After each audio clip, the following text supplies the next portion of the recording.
Ir čia yra stogas prokuratūrui. Nes prokuratūra priiminėja sprendimus. Tai jeigu tu esi prokuroras ir prokurorė nori sąžiningumo viešumo tvarkos, ane, ką tu darai? Tu darai spaudos konferencijas ir augini raumenis. Ir tu sakai, mes šį mėnesį atlikom tokius ir tokius tyrimus, tokius ir tokius apklausas. Bet nėra. Ir žiūrėkit dėl Žemaitaičio žydų klausimo. Jo, buvo. Kas 2-3 savaitės po spaudos pranešimo prokuratūra. Tik Žemaitaitis pys prokuratūra, eina iškart vėl pirs. Tik Žemaitaitis pirs, jie vėl man pirs pranešimą darydo. Aš galvoju, nu kas čia dabar daros, ne? Tai jų atžvilgių tai nieko. Ne. Tai va, aš ir netgi yra pranešama, kad nieko nevyksta beveik. Va, kaip ir kokioje kitoje byloje nieko nevyksta? Italijoje išvykusio bičiuko. Taip. Kokioje dar byloje vienas Seimo narys irgi kelionės būdu persigalvojo ir atsisakė Seimo nario mandato? Konservatorius. Tai tasgi, Baltos pirštinės Langaitis. Tai žiūrėkit, Tadas Langaitis, Bartaševičius, Vargšas Gabrielius Landsbergis kelionėse yra. Čia labai panašu, kad čia yra tos pačios schemos. Ta pati schema išneš pinigų kiek maksimum ir padaryti. Tik man yra klausimas, kodėl generalinė prokuratūra šiandien apie tai neviešina, žmonėm informacijos nesuteikiama ir sako, čia vyksta ikiteisminis tyrimas. Tai tu pasakyk, kad tu kreipeisi tokį instituciją, laukia atsakymą, ne? Taip. O kodėl to nėra, Rūta? Nėra, todėl, kad jie slepia absoliučiai viską apie šitą. Tai arba nedaro nieko. Aš manau, kai ateis naujas Seimas ir kai Seime, jeigu man pavyktų patekti Seimą ir sudaryti komisiją šito. Taip. Bet tai čia būtina. Rūtelė mes, manau, pamatytumėm asmenis, pamatytumėm Jungtinių Arabų Emiratus, pamatytumėm Kiprą.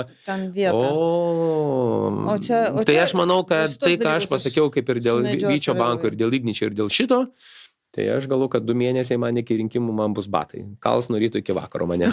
Ir Nemuno aušra. Taip. Gerai, dabar buvo saldukai Višniuką? Grunskienė paėmė už vienos vietos. Mes lankėmės prieš mėnesį Marijampolėj. Šalia Marijampolės. Nes jisai ant jūsų, jisai tam turėjo pareigą. Kas pjovė Žemaitaitį ir kas prijovė? Višniukas pjovė su Faina Kuklianski.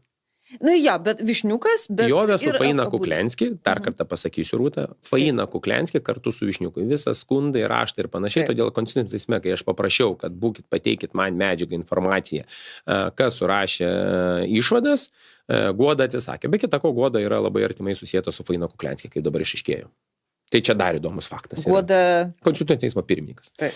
Tai per savo tautybę. Kad kažkaip tai nieks nenori apie tai kalbėti. Mokėjai, tegu būna gyvenimas yra įdomus. Bet jisai šitai sektai. Vat kažkaip įdomiai. Ten yra kelios tos sektos. Kažkaip įdomiai, žinai, nenori niekas pripažinti. Dabar kapstomės po daugiau Konstitucinio teismo teisėjų. Dar 2 teisėjus atkapstėm giminystės ryšiais su kai kuriais teisininkais ir ryšiais su Faina Kuklianski, su Fainas Kuklianski tėvu, su Vilniaus universitetu, Teisės fakultetu, su Mykolo Riomerio universitetu. Tai čia niekur kitur jie nesimokė. Bet, žinokit, ten įdomu. Gerai, Višniuko atvejis. Bet Višniuko atvejis. Mes buvom prieš mėnesį su savo rinkiminio kompanija Marijampolėj.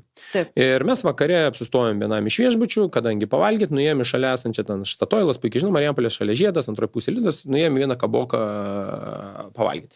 Mes ten valgom, alaus išgerinėjom, ir tokie Marijampoliečiai, tokie normalūs bičiukai ateina pas mumis ir sako, klausyk, sako Žemaitaitis, sako, nori, sako, Višniukui jau suduoti. Sakau, kas? Tai sako, tai jis lygiai taip pat tos čekiukus ėmė. Aš tau galiu, sako, papasakot, kaip ten viskas vyksta. Tai tik dabar, kai šitas skandalas įvyko, mums dašuto, kas čia buvo. O čia buvo tarybos narys vienas. Savi pridavė. Savi ir pridavė jį. O kadangi Višniuko nekenčia, nes jis vis pradėjo savus konservatorius pjauti, o kada atsitiko? Kai jisai pradėjo reguliuoti konservatorių sąrašą, sakė. Ir tada Prienų, Marijampolės, Kalvarijos, Kazlų Rūdos, sakė, konservai, sako, pradedam, sako, Višniuką pjauti. Ir Višniuką papjovė, pasirodo, savi. Jo, čia pasakė, kur taškai yra, kas yra, kaip yra ir panašiai. Įdomu yra tai, kad konservatoriai, bet įžūlus aferistai ir melagiai, aišku, spauda per buką yra, kad tą suprastų, spauda sako, Višniukas atsisakė ir jis nekandidatuoja nuo konservatorių, nebus konservatorių sąraše. Ir kas? Bet tas Žemaitaitis, vis tiek, įžūlus durnius yra. Bet jis vienmandatę turi. Atsidarau VRK. Taip. Ir galvoju, jeigu jau jisai neina sąraše, davaiti pažiūrime, kur Višniukas sakė, kad jis dalyvauja savarankiškai įsikėlęs. Mes atidarome kandidatų įsikėlimo priėmimas, nesuprantate. Ir tu įsivaizduokime dabar, pažiūrėkime čia, kur yra kandidatai savarankiškai, iškelti. Fiodorovas, Jėgienė, Jukna, kažkoks tai Gintautas, tak. Nu, jūs man nėra višniuko. Nu, nėra to višniuko. Bet višniukas yra sąraše konservų iškiltų. Tai dabar jūs man pasakykit, aš, naglas vis tiek toliau tas Žemaitaitis. Žemaitaitis susiranda jų reglamentą, tvarką, kad ten rinkimų štabas gali išbraukti, išmesti, ten bla bla, kaip Čiurlionį. Landsbergis kadruoja, NATO nepataiko, bet jau ativilniai, nepataiko, ką dabar darysi, žinai. Ten klaviatūros automatiškai, sakė, groja pas jį, ne? Tai dabar, jeigu jie rekomendavo ir išbraukė jį iš sąrašo, o kodėl nėra antro sprendimo jį išbraukti iš vienmandatės apygardos? Nėra. Todėl, kad jisai turi būti. O kuo skiriasi Vagis Džiugelis, kuris vandenį vogė? O kuo skiriasi Adomėnas, kuris kyšius reikalavo? O kuo skiriasi kiti Seimo nariai, konservatoriai, kurie išbėgdavo į frakciją mišrę, pabūdavo ir po sesijos sugrįždavo atgal? Taip. Rūta. Tai višniukas lygiai taip pat.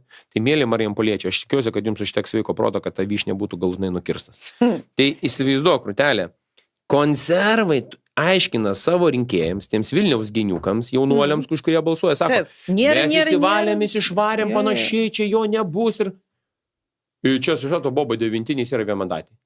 O kuo skiriasi Mindaugo Sinkevičiaus istorija nuo višniuko? Bet mano kitas klausimas buvo. Mindaugas Sinkevičius nedalyvavo vienmandatėje apygardai, bet Mindė dalyvavo daugiamandatėje paskutinį sąraše. Taip. Ką jūs čia vieną kartą murdot? Tai va tas žaidimas yra. Ir tarp kito ko vakar labai gražiai Paleckio brolis frontas pirmin vieningą Rusiją Lietuvoje, kur norėjo įvesti, ne, jis labai aiškiai pasakė, kad mes socialdemokratai eisim į koaliciją su konservatoriais. Pasižiūrėkite jo interviu Žinių radiją. Nes jam rašo visi, kaip socialdemokratai gali eiti su Žemaitaičiu. Tai Žemaitaitis didžiausias blogis ir didesnis blogis negu konservatoriai. Paskaitykite Rimvydo Paleckio duotą interviu. Socialdemokratai vakar viešai prisipažino, kad jie su konservatoriais. Necysas prisipažino. Necysas duodamas interviu, jisai pasakė, mums Nemuno Aušra yra nepakeliui, Karbauskis yra nepakeliui, bet mums yra tinkama koalicijos partneriai su konservatoriais. O aš norėjau, jau kad pradėjo šitoje vietoje kalbėti, tai o Blinkevičiūtė, jinai čia tik tai viešumai pasakė? Aišku, kad viešumai. Asmeniškai jūs nekalbėjot? Aišku, kad ne. Rūta, čia piaras toks. Čia yra piaras, todėl, kad tikras socialdemokratas... Pasitrinti į labai, žiūrėkit, labai aš pasakysiu. Tikras socialdemokratas, jisai puikiai žino mano būdą ir charakterį. Ir jisai mato, kad socdemai, klausyk, pardavinėja visą partiją konservatoriams. Nebeliko tų socialdemokratų. Ta vyresnioji karta socdemai. Tai mato, kad Žemaitaitis ir prezidento kompanijos metu, ir prieš tai aš tas laikiau, tas neleftistinės pažiūras, kur mes ir su tavim ne vieną kartą ginčiais esam šitais mano pažiūromis, ir tu žinai mano charakterį. Tai mes prieisim. Vienais kitais klausimais bus, žinau, nepergyvenkit, atsakysiu, Rūta.